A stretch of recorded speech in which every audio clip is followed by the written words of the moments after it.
So today the AU is getting a tune, a stage 2 tune. We're gonna put a performance air filter in, put a better fuel pump in.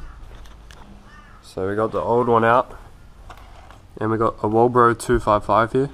So this thing can handle up to 500 horsepower, but obviously we don't have that much, but it can pretty much hold more fuel than it needs. And then we're just going to drop it about 1 to 2 inches.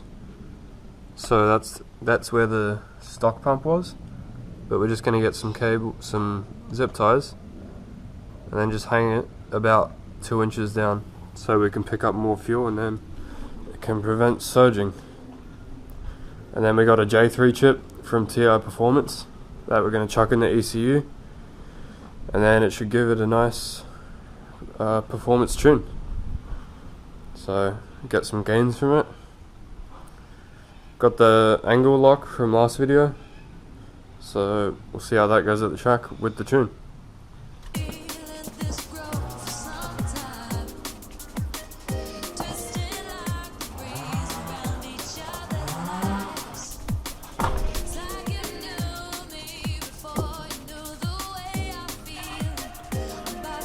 So we got the fuel pump in, lowered it about 0.7 of an inch. We tried 2 inches, but it just wouldn't. It just hit the bottom too much. So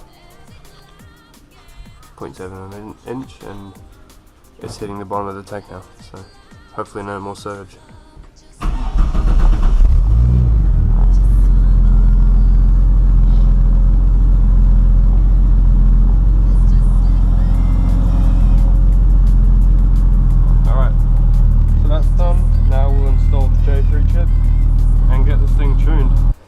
Alright, so we did upgraded fuel pump.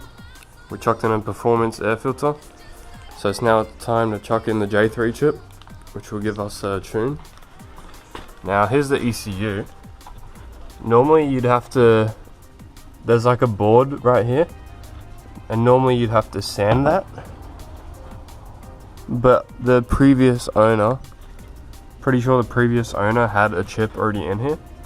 So it's already sanded, so we should be able to just chuck it straight in and then give it a start. If your fuel pump keeps priming, then you gotta give the board more of a clean, and don't try to start it more than 3 times because you'll immobilize the car. So we'll see if the fuel pump stops priming, and then if the fuel pump stops priming, then you can start the car without a problem. There we go.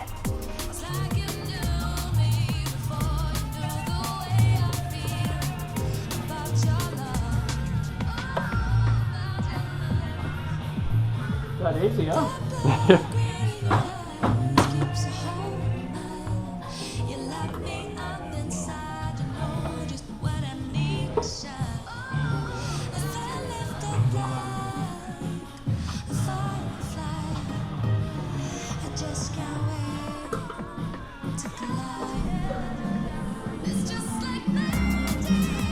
Pretty good?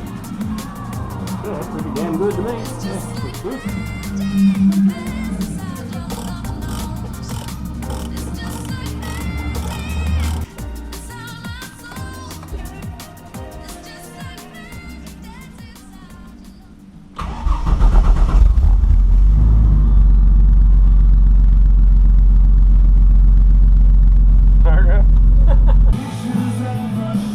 Alright, so the J3 is all in. Fuel pump's in, air tank's in. And yeah, it's good to go. So there should be a video out soon of it on the track. So see you then.